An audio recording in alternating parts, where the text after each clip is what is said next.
मालिक साहब कितना अभी भी we not out of the woods yet, हर तरफ से आवाज ये आ रही है कि पहले से टेंशन कम हो गई। पाकिस्तान में जब हुकूमती जरा से बात करें, अस्करी लोगों से बात करें कि थोड़ा सा लाइन ऑफ कंट्रोल पे भी प्रेशर कम है, जितनी पहले अग्रेशन था इंडिया की तरफ से उस अग्रेशन में भी कमी आई है। इंडियन प्राइम मिनिस्टर की एक स्टेटमेंट में उस पर भी आऊंगा, जो उन्होंने कहा कि अगर हमारे पास रफायल्स होते वो जहाज तो शायद ये ना होता। ये भी एक एडमिशन है कि जी अगर होते तो कुछ हो जाना था। अब लगता है कि आपको लगता है कि मेरा ख्याल है कि लार्ज स्केल वॉर का खतरा टल गया है, लेकिन लिमिटेड कॉन्फ्लिक्ट बिल्कुल अपनी जगह पे है। और मेरा ख्याल है कि 70 साल से LOC पे अभी चीज़ें और गर्म होंगी, अप्रैल तक गर्म होती रहेंगी, ये ठुक ठुक चलती रहेगी। कभी एक दो इधर से शहीद हो गए, एक दो, बिकॉज इंडिया को ये भी पता है कि हम इधर से उनकी तरह सिविलियन हम क्रेजी बॉम्बिंग नहीं कर सकते। दूसरी तरफ भी कश्मीरी मुसलमान हैं, हम कर ही नहीं सकते, तो वो इस पर खुल के खेलते हैं। हम सिर्फ मिलिट्री टारगेट्स को हिट कर सकते हैं। लेकिन जैसे अब गवर्नमेंट सर्कल्स का कहना है, इनको बहुत बड़ा खतरा टेररिस्ट कार्रवाई का भी है कि उनको तो लाशें दिखानी है इंडिया में। इससे फ़र्क नहीं पड़ता कि वो वहाँ के लोग भी हमारी तरह बड़े सियाने हैं। जब कश्मीर में या कहीं और धमाका होता तो आधे लोग कहते हैं अच्छा जी ऐसे ने कराया, फलाने ने कराया। हम अपने अंदाजे लगाते हैं। अगर पाकिस्तान में कोई धमाका होगा तो वो विदाउट क्लेम किए हुए भी नरेंद्र मोदी साहब उसका क्रेडिट ले लेंगे, एज लॉग 40-50 पाकिस्तानी मर जाएं, शहीद हो जाएं। मुझे तो ख़तरा ये लग रहा है। और जैसे हम एक जगह ब्रीफिंग में भी थे, आप भी थे, वहाँ पे भी ख़तरा ये बताया गया कि शायद 2 शहर बड़े ही टारगेट पे हो सकते हैं। भावलपुर की बात हो रही थी, कराची की हो रही थी। भावलपुर में एक सेंस जैश मोहम्मद का अजहर का वहाँ पे मदरसा कर लिया उस मदरसे को। नहीं, बट स्टिल आपने कर लिया ना, उन्होंने तो टेक ओवर नहीं किया ना। और उन्हें तो मैसेजिंग करनी है अपना। और कराची आपका इकोनॉमिक हब है, ऊपर से PSL आ रहा है, तो आई थिंक खतरा तो है बिल्कुल। ये थोड़ा नामुनासिब था आपकी बात करनी। कराची अपना जो है वो शहरों के नाम लेना इस तरह की, नहीं देखिए बात यह है कि किसी भी शहर में हमारे लिए तो सारे शहर बराबर हैं, लेकिन जब मुंबई में नहीं आप तो ऐसे कर रहे हैं जैसे आपने रॉ की तरफ से प्लान करना है। नहीं, मैं कुछ और बात कर रहा हूँ। देखिए जब इंडिया में हुआ था, इंडिया में जब कराची में पैनिक फैल गया। नहीं पैनिक हमारे से नहीं फैलना, ना हमारे से सुकून आना है। बात यह है कि जब जब धमाके हुए थे मुंबई में क्यों हुए थे? कि इंडिया में और भी शहर बड़े हैं, मुंबई उनका फाइनेंशियल सेंटर है। अगर मैं इंडिया में हूँगा, let's not create that panic.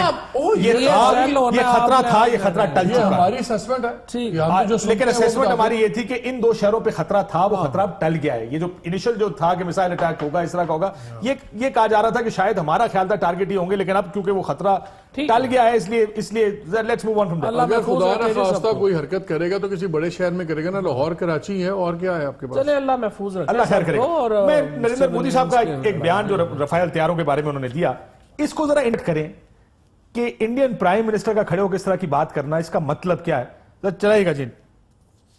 इन दिनों बहुत चर्चा चल रही है और एक स्वर उठ रहा है, राफेल की कमी आज देश ने महसूस की है। आज हिंदुस्तान एक स्वर में कह रहा है कि अगर हमारे पास आज राफेल होता तो शायद इससे भी नतीजा कुछ और होता। और ये बात हम साफ साफ समझे कि राफेल पर पहले स्वार्थ नीति, उसके कारण और अब राजनीति के कारण देश का बहुत नुकसान हुआ है। ये एडमिशन कमजोरी का है। ये एडमिशन ये है कि जो होता था वो तो हो चुका है। हाइंड साइड में अब अपने एनालिसिस कर रहे हैं कि देखिए अगर ये होता तो ज्यादा बेहतर हो जाता। का तो राहुल गांधी साहब का ट्वीट तो दिखाए ना, उन्होंने इसका जवाब तो सबसे अच्छा तो राहुल गांधी, चौकीदार वाला राहुल गांधी ने दिया ना। आपको सुना देते, मैं भी सुना देता हूं। पहले मोदी को नहीं पता था कि राफेल नहीं है, अब पता लगा है कि राफेल नहीं है। लेकिन सबसे अच्छा राहुल गांधी ने जवाब दिया। चलाए नहीं राहुल गांधी साहब। सब चोरों के नाम मोदी क्यों है? ललित मोदी, नीरव मोदी, नरेंद्र मोदी। तो मुझे बताओ, चौकीदार ने आपको पिछले 5 सालों में कौन सी चीज दे दी? चौकीदार। और 2019 में हम दिल्ली चौकीदार को दिल्ली से भगाएंगे। राहुल गांधी ने तो यही उनसे पूछा ना, ये इनकी इंटरनल एक लड़ाई है, पॉलिटिकल लड़ाई है। राफेल स्कैंडल में इल्जाम है कि 30,000 करोड़ रुपया नरेंद्र मोदी साहब ने अपने दोस्त को जो है वो अंबानी को फायदा पहुंचाया है, जिसके ऊपर जाहिर है कि उनकी एक बहुत बड़ी जो है वो लड़ाई। हमारा जो सबसे बड़ा अलमिया है ना फ्रैंकली इसमें, वो ये है कि पता ये चला है कि सियासत इतनी एक हावी चीज है, उसके लिए लोगों की जिंदगियों की कोई अहमियत ही नहीं है।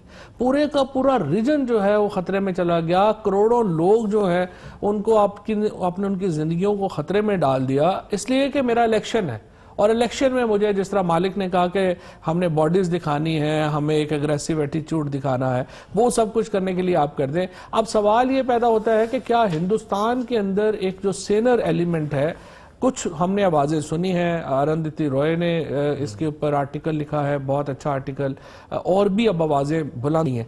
असल टेस्ट तो ये है कि क्या हिंदुस्तान के अंदर का जो सेनर एलिमेंट है वो चैलेंज करेगा नरेंद्र मोदी साहब के इस नैरेटिव को, या कि वो डर जाएंगे और वो पीछे बैठ जाएंगे और ये मामला उनकी ही मोनोपोली जो है वो उसके ऊपर रहेगी।